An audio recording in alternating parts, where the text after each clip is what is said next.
O que define uma sociedade é justamente uma unidade de ordem, que põe sentido, pragmatismo e possibilidade de sobrevivência, de todo um grupo, mas que não pode abolir necessariamente a personalidade de cada um, antes até lhe dá condições de preservação e permanência. Sem essa unidade de ordem, a vida seria insuportável e o caos social só seria de esperar. E aquilo que se poderia entender como liberdade individual, sempre tão ardorosamente defendida, até além dos seus convenientes limites, desapareceria, envolvida a pessoa no turbilhão em que não poderia sequer sobreviver. Daí que a unidade de ordem é indispensável à própria liberdade, garantindo-a, ainda que disciplinando-a.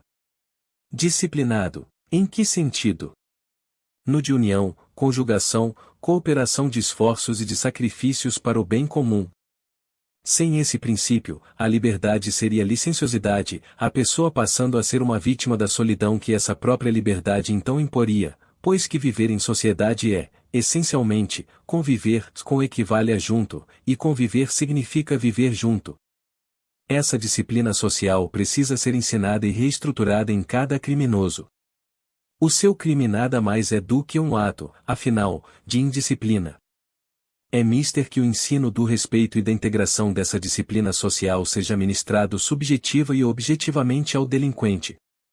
E até com um cuidado muito zeloso, eis que o criminoso, ao deixar a prisão, certamente vai encontrar uma sociedade diversa daquela que ele deixou ao iniciar o cumprimento da pena, e isso devido ao vertiginoso desenvolvimento da era presente.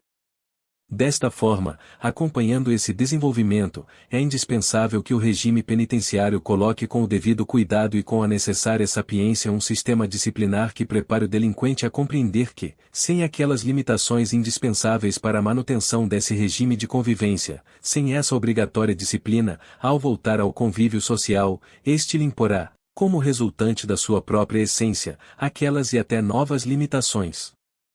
Esse regime disciplinar começa por impor ao criminoso um tratamento compulsório, isto é, um regime que não é adotado espontaneamente, mas que se é obrigado a aceitar e a seguir. Haverá aí um certo ressabio aflitivo, e até retributivo. Mas não há mal algum em que se mantenha, na dose adequada, esse caráter também, desde que, enfim, o criminoso é submetido a esse tratamento a partir de um ato antissocial que praticou, em que foram feridos interesses, valores, normas, de importância para a manutenção da comunidade. E até hoje existe uma corrente que tende para uma revisão do excesso de liberalidade em termos de regime penitenciário, com uma também excessiva preocupação com o welfare de ofender, como se só o bem-estar do delinquente importasse e fosse o motivo e a razão de ser dos sistemas penitenciários. Esta preocupação mereceu um justo reparo por parte do professor Lopes Rey Y. Arrojo, que não deixou de criticar esse erro em colocar tanta ênfase naquilo que deve ser apenas um dos aspectos a considerar no regime prisional, mas não o principal, nem o essencial. E que não pode fazer descuidar o que é primordial, que será sempre a recomposição de uma personalidade, inclusive pela compreensão que ela deva integrar quanto ao erro cometido, pelo qual deve responder moralmente também.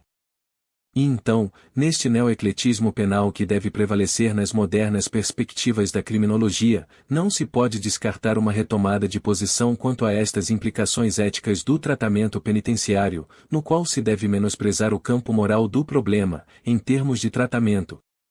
Há aqui toda uma infinita problemática penitenciária, que dependerá das possibilidades efetivas de cada país e região, mas sempre se devendo manter uma certa segurança e atenção para com o tipo especial de população com que se vai lidar, sem nos deixar seduzir por facilitações generosas, mas imprudentes, e sem deixarmos de considerar que, no início de tudo, sempre se parte de uma ação antissocial praticada, cuja responsabilidade moral cabe a quem a efetivou, sem escusa bastante para ela, como o julgamento deve haver definido. Nunca os regimes penitenciários devem assumir liberalidades excessivas, e até às vezes anunciadas quase com excesso, que toca as raias de uma espécie de propaganda. Recentemente, o noticiário dos canais de televisão deu conhecimento de suas penitenciárias que se projetam em cidades do interior de São Paulo, com tantas vantagens para o welfare de ofender, piscinas, quadras de vários esportes, enxadrismo, cinema, TV, etc., que o locutor de um dos canais, causticamente, comentou, O problema que está surgindo é o número excessivo de telefonemas para essas cidades, de numerosos interessados em saber o que é necessário realizar para se ingressar e obter vagas nessas instituições.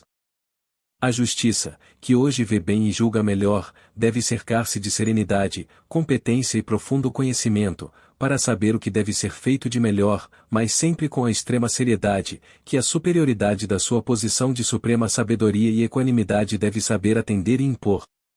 Não é conveniente esse caráter que, às vezes, assume uma inautêntica ciência penitenciária, de uma pieguice falsa e quase consensual com o delito e o delinquente.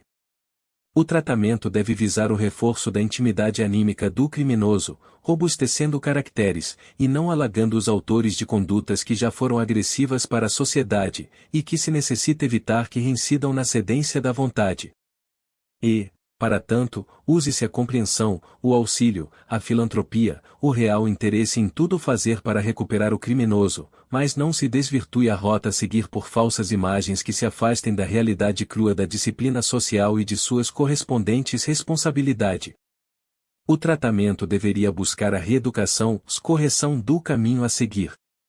A personalização da pena foi uma das conquistas mais efetivas do positivismo penal e decorre diretamente da antropologia criminal. Foi a demonstração, feita a partir de Lombroso, de que se deve enfocar o criminoso em seus caracteres pessoais, diversos em cada indivíduo, quer do ponto de vista biológico, quer ainda das influências mesológicas que haja recebido, o que levou a tentar um tratamento adequado a cada um desses tipos personalizados de criminosos. É bem claro que não deve ser permitido exagero nesse campo, aliás como em nenhum outro. Não é rigorosamente necessário que se pormenorize um só tratamento, e exclusivo, para cada um dos criminosos.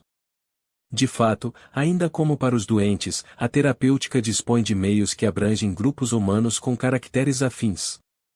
Há grupos que podem receber um tratamento basicamente comum a todos os seus integrantes. Daí que sempre se cogitou de estabelecer classificações penitenciadas dos criminosos, para ensejar um agrupamento de delinquentes de características assimiláveis, para serem enviadas a estabelecimentos de determinado tipo.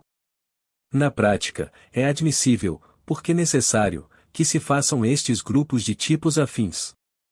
Mas não se creia que essa seja a maneira ideal de enfrentar e resolver o problema terapêutico penal, desde que, bem no âmago dos fatos, está o ser humano, único em seu perfil e na sua colocação perante a circunstância ambiental. Como, todavia, será impraticável uma distribuição dos delinquentes indo até uma personalização assim tão exclusiva, é admitida a divisão dos estabelecimentos penais em diversos tipos, dentro dos quais se enquadrarão, mais ou menos de acordo com os seus perfis individuais, os diversos tipos de personalizados de criminosos.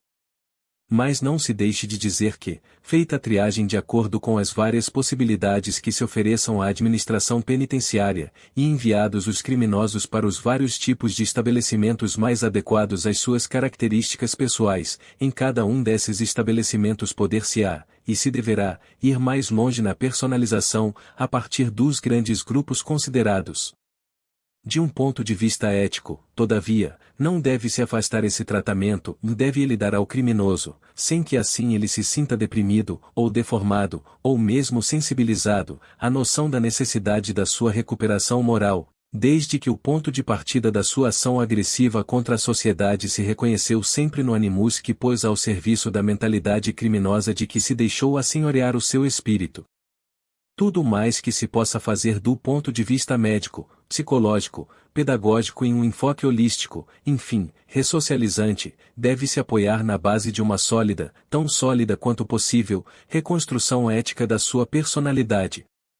Se não houver a mudança da mente, a metanoia, dos gregos, se não houver a sideração da vontade no sentido de se robustecer a âmago anímico da personalidade, tudo mais pode entrar em falência, pode a qualquer momento ser, de novo, submetido às forças crimino-impelentes e por elas dominado, e a reincidência se manifestar. Portanto, dê-se a ênfase maior na reeducação e no fortalecimento do núcleo moral da personalidade, ou seja, daquele núcleo que é o que define exatamente a natureza humana de que somos participantes. A partir daí, então, dê-se ao tratamento todo o conteúdo de um processo reeducativo, recuperador, ressocializante, indo alcançar todos os ângulos da personalidade e mirando a volta de delinquente ao convívio social, com todas as implicações que daí decorrem, inclusive, e principalmente, a atenção que deva ser dada aos deveres sociais e à integração de uma pessoa na comunidade. O que importa era receber logo estímulos vários para agir de maneira agressiva, antissocial e criminosa, aos quais é dever resistir. Ora, uma corrente de penalistas e criminologistas há muito vem reclamando de situação semelhante para a aplicação das penas, naquilo que se denomina de pena indeterminada. De fato, um tratamento penal deverá ser aplicado até o momento em que um mínimo de recuperação haja sido obtido, compatível com a volta do criminoso ao convívio social. Passar daí, é arriscar-se em perder o que se haja alcançado. A doutrina tem repetido, com carradas de razão, que, tanto as penas de curta duração, quanto aquelas de longa duração, são prejudiciais para a pessoa do delinquente. Ora, desde logo se deduz que essa duração deverá ser idealmente aquela que leve o indivíduo a obter aquele ótimo de recuperação, nem antes, e nem depois. E, assim, estabelecer-se-ia condições para um melhor resultado final. Dois óbices têm sido levantados contra esse ideal da pena indeterminada, um decorrente ainda de um remanescente espírito retributivo, que deseja para uma espécie de crimes, uma pena mais severa que para outras espécies de delitos. O outro óbice provém de uma ideia, a ser corrigida, de que a execução penal passada, das mãos do juiz, para as mãos do técnico. Quanto ao primeiro desses argumentos contrários à pena indeterminada, deve-se informar que o tipo de delito praticado nem sempre corresponde à deformação da personalidade ocorrida no criminoso, às vezes, sim, desde logo se tem uma noção de gravidade do comprometimento dessa personalidade, como ocorre na hediondez de certos crimes, mas pode acontecer o contrário, isto é, de um pequeno delito seja, todavia, a primeira manifestação de uma personalidade bastante agressiva. Justificar-se plenamente que a pena indeterminada seja adotada nas nossas leis penais, desde que atendidos os pontos fundamentais anteriormente referidos, ou seja, e que a sua indeterminação não fique fora da competência judicante, a qual deliberará sobre a extinção da medida punitiva, desde que proposta pelos auxiliares técnicos do juiz. Na realidade, a pena fixa é contrária à boa recuperação dos criminosos, ao marcar limites artificiais à mesma, e apenas decorrentes da quantidade do delito praticado.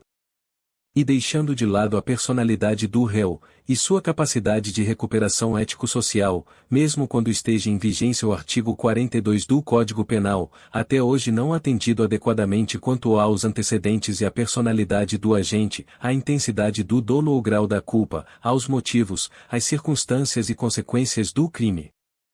Não fique sem dizer que, também na apreciação criminológico-clínica do delinquente, deve entrar em cogitação a natureza do delito praticado, é um dos elementos centrais que informa a observação do criminoso.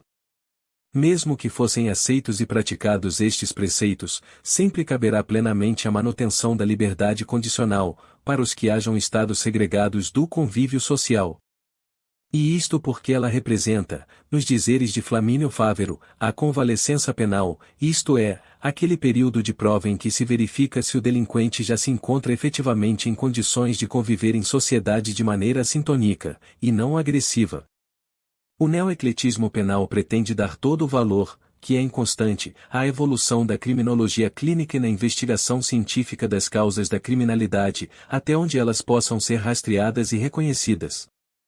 Mas quer reivindicar a necessidade de se valorizar a atenção para os aspectos morais do ente humano, que devem ser devidamente computados para a indispensável avaliação da responsabilidade moral pelo ato praticado, em termos de uma justificação, ou não, de tal ato, para o reaparelhamento do núcleo moral do delinquente, a fim de aumentar-lhe as resistências futuras aos falares crimino-impelentes que no porvir venham a agir de novo sobre o indivíduo.